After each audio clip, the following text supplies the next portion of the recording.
মানে সব দিক দিয়ে তারা দেখতেছে, খুঁজে খুঁজে যে কোথায় আমার শরীরের মধ্যে ছিল আছে। এরকম ছিল তো আমার শরীরের মধ্যে নাই।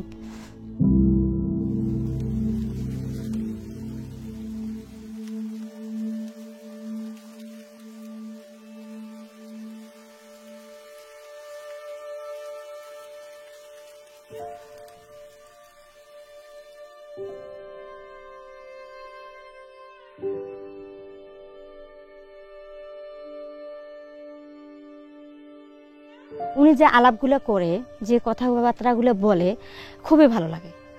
আমি যে ঘর থেকে শুনি, আমার কাজের ক্ষেত্রেও হইলেও আমি কিন্তু শুনতে পাই কথাগুলো, খুবই ভালো লাগে যে কথাগুলো এত সুন্দর।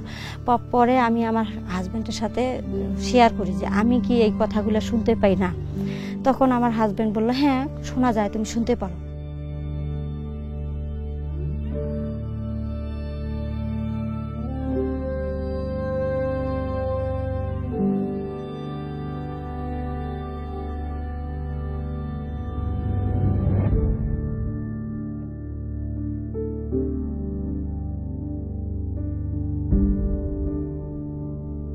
পরে কই যে খ্রিস্টানদের বইতে এটা কেমনে হয়, এটা খ্রিস্টান, এটা তো খ্রিস্টান নয়, এটা মুসলমান।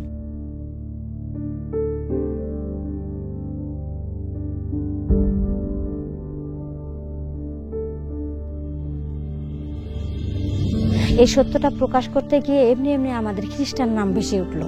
কিন্তু তারপরে ধীরে ধীরে ধীরে ধীরে বুঝতে পারলাম যে এই তৌরাত জবুর ইনজিল অনুসরণ করলেই খ্রিস্টান বলা হয়।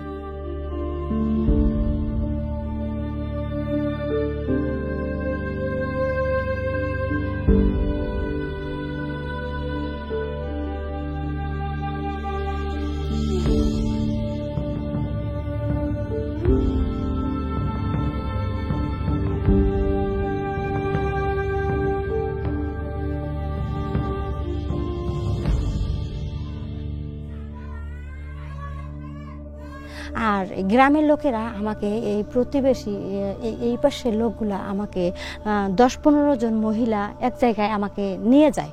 নিয়ে যাওয়ার পর মনে করেন যে আমাকে যখন ডাকে, আমি তো কিছু বুঝতে পারি নাই যে তারা আমাকে ডাকলো। আমি জানি আমার এই কথাগুলো শোনার জন্যই ডাকলো।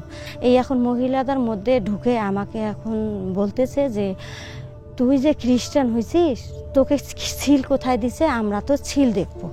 তারা মনে করেন যে আমার সামনে পিছনে মানে সব দিক দিয়ে তারা দেখতেছে, খুঁজে খুঁজে যে কোথায় আমার শরীরের মধ্যে ছিল আছে। এরকম ছিল তো আমার শরীরের মধ্যে নাই। তখন আমি সেখান থেকে যে এরকম অপমান অপদস্থ তারা করলো আমাকে, আমি যে কি বলবো এই বিষয় নিয়ে, তো আমি কাউকে কিছু বলতে পারি না, কারণ এটা আমার নিজের ইজ্জতের ব্যাপার।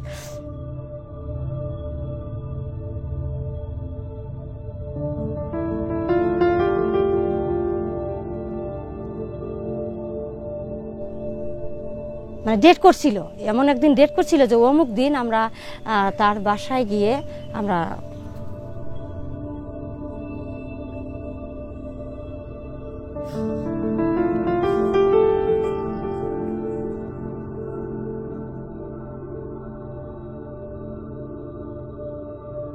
প্রভু বলেছেন যদি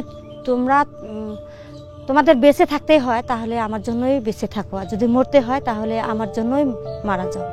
যদি আমাদের মরতেই হয় যেন আমরা প্রভুতেই মরতে পারি, যদি বেঁচে থাকি তার জন্য প্রভুর গৌরবের জন্য বেঁচে থাকি, আর প্রভু আমাদের মধ্যে দিয়ে যেন কাজ করতে পারেন।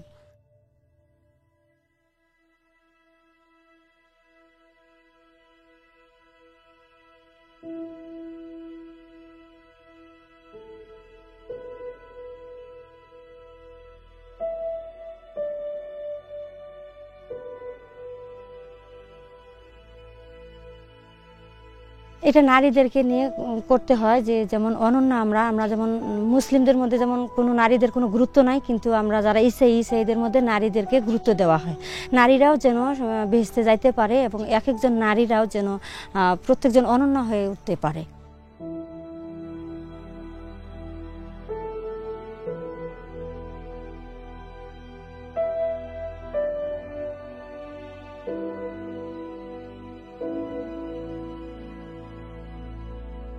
মাঝে মাঝে যখন নির্যাতন হয় তখন আমরা এই ঘরের মধ্যে যখন উপাসনা করি তখন ভয় হয়। টিনের ঘরে এটা যদি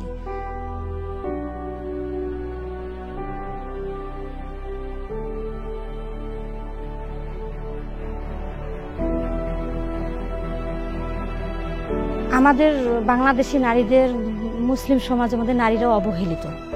তারা যেন প্রভুকে জানতে পায়, তারা যেন বেহেশতে যাইতে পারে। আমরা যেমন জেনেছি এত নির্যাতন হওয়ার পরও আমরা প্রভুতে বিশ্বাস হয়ে স্থির আছি। প্রার্থনা করবেন আমরা যেন স্থির থাকি এবং আমাদের মধ্যে দিয়ে যেন অনেক নারীরাই পরিত্রাণ পায়।